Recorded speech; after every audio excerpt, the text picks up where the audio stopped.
সালের আইপিএল নিলাম ছিল শুধু ক্রিকেটের মঞ্চ নয়, বরং ভারতের অর্থনৈতিক ও কূটনৈতিক প্রভাবের এক জ্বলন্ত প্রদর্শন।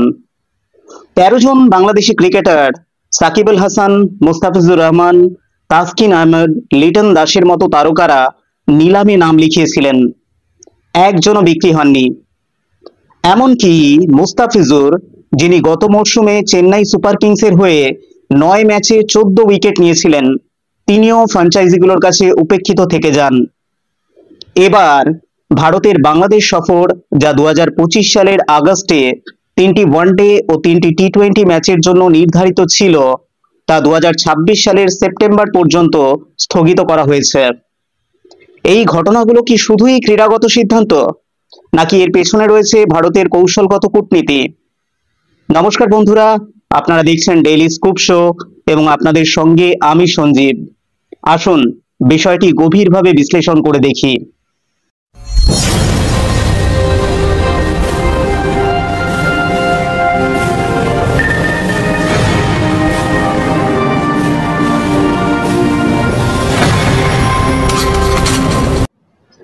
আইপিএল বিশ্বের সবচেয়ে বড় ক্রিকেটীয় বাজার, যেখানে ফ্র্যাঞ্চাইজিগুলোর হাতে থাকে অপার শক্তি। ২০২৫ সালের নিলামে ১৫৭৪ জন ক্রিকেটার নাম লিখিয়েছিলেন, যার মধ্যে ১৮২ জন বিক্রি হয়েছেন। তাদের মধ্যে ৬২ জন ছিলেন বিদেশি। কিন্তু বাংলাদেশের ১৩ জন ক্রিকেটারের মধ্যে কেবল মুস্তাফিজুর রহমান ২ কোটি টাকা বেস প্রাইস এবং রিশাদ হোসেন ৭৫ লাখ টাকা বেস প্রাইস নিলামে উঠেছিলেন। তাও কোনো ফ্র্যাঞ্চাইজি তাদের জন্য বিড করেনি। বাংলাদেশ ক্রিকেট বোর্ডের অর্থাৎ বিসিবির পরিচালক নাজমুল আবেদিন ফাহিম সে সময় ডেইলি স্টারকে বলেছিলেন, বাংলাদেশি ক্রিকেটারদের টি-টোয়েন্টি ফরম্যাটে প্রতিযোগিতার মান কম। সাকিব আল হাসান এবং মুশফিকুর রহিমের মতো অভিজ্ঞ খেলোয়াড়রা বয়সের কারণে আকর্ষণ হারিয়েছেন, আর তরুণরা যেমন তৌহিদ হৃদয় বা লিটন দাস টি-টোয়েন্টিতে ধারাবাহিকভাবে বড় হিটার বা ম্যাচ উইনার হিসেবে নিজেদের প্রমাণ করতে পারেননি। কিন্তু ইন্ডিয়া টুডে এবং নিউজ 24 এর প্রতিবেদনে সে সময় পরিষ্কার বলা হয়েছিল, বাংলাদেশে হিন্দু সম্প্রদায়ের ওপর হামলা এবং ভারত বিরোধী মনোভাবের কারণে ভারতীয় জনমনে তীব্র ক্ষোভ রয়েছে। ২০২৪ সালে শেখ হাসিনার সরকারের পতনের পর এই উত্তেজনা আরও বেড়েছে। এক্সে ট্রেন্ডিং হ্যাশট্যাগ যেমন বয়কট বাংলাদেশ ক্রিকেট এবং ভারতীয় ভক্তদের প্রতিবাদের কারণে ফ্র্যাঞ্চাইজিগুলো বাংলাদেশি খেলোয়াড়দের নিয়ে ঝুঁকি নিতে চায়নি।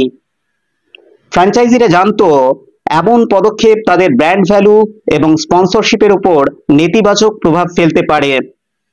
আইপিএল শুধু খেলা নয়, এটা ভারতের অর্থনৈতিক শক্তির মঞ্চ। বাংলাদেশি ক্রিকেটারদের উপেক্ষা করে ভারত স্পষ্ট বার্তা দিয়েছিল, যারা ভারতের বিরুদ্ধে দাঁড়াবে তাদের জন্য এই মঞ্চে জায়গা নেই।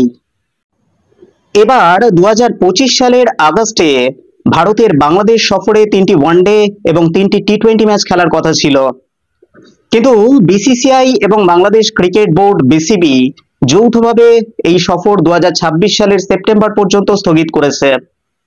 বিসিসিআই দাবি করেছে এটা ক্রীড়াসূচির সুবিধা এবং দুই দলের সম্মতির জন্য, কিন্তু পর্দার পেছনের গল্প অনেক গভীর।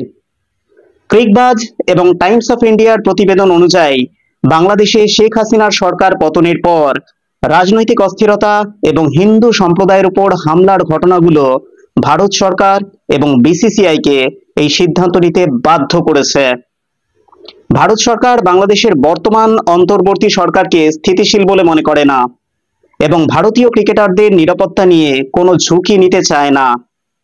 এক্সে ট্রেন্ডিং পোস্টগুলোতেও দেখা গেছে ভারতীয় ভক্তরা এই সফর বাতিলের পক্ষে ছিলেন, বিশেষ করে বাংলাদেশের ভারত বিরোধী মনোভাব এবং উত্তর পূর্ব ভারত নিয়ে বিতর্কিত মন্তব্যের কারণে।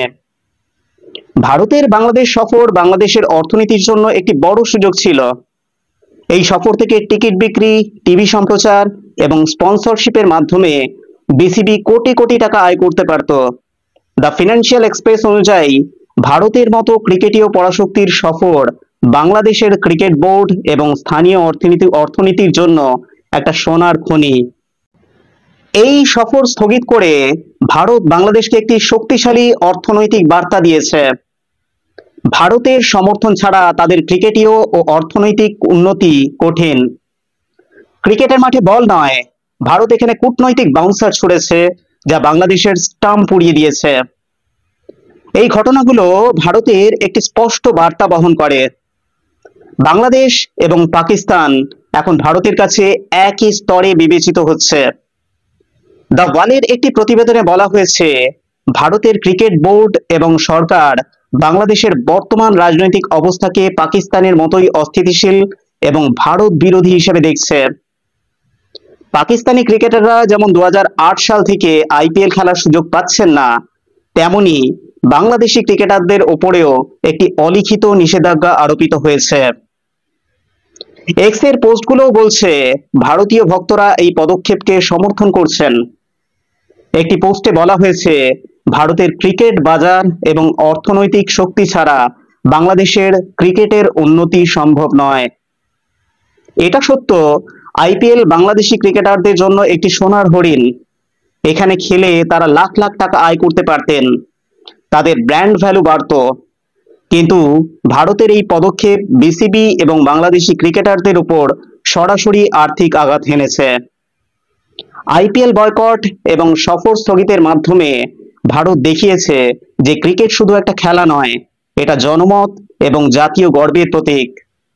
ভারতীয় ভক্তরা চান না যে যে দেশ ভারতের বিরুদ্ধে বৈরী মনোভাব পোষণ করে তাদের খেলোয়াড়রা ভারতের সবচেয়ে বড় ক্রিকেটীয় মঞ্চে খেলুক। এই পদক্ষেপগুলো ভারতের পিপল টু পিপল সম্পর্কের প্রতিফলন, যা শুধু সরকারের নয়, সাধারণ মানুষের আকাঙ্ক্ষাকেও প্রতিনিধিত্ব করছে। ভারতের ক্রিকেটীয় মঞ্চে শুধু ম্যাচ উইনাররাই জায়গা পায়। ভারত বিরোধী মনোভাবের জন্য এটা কোনো মঞ্চ নয়, জায়গা নয়। 2026 সালে ভারত যখন বাংলাদেশ সফরে যাবে, তখন বিসিবি এবং বাংলাদেশ সরকারের উপর চাপ থাকবে ভারতের সঙ্গে সম্পর্ক উন্নত করার। নইলে আইপিএল এর মতো মঞ্চে তাদের ক্রিকেটারদের অনুপস্থিতি এবং ভারতের সফরের মতো সুযোগ হারানোর মাধ্যমে বাংলাদেশের ক্রিকেটীয় ও অর্থনৈতিক ক্ষতি আরও বাড়বে।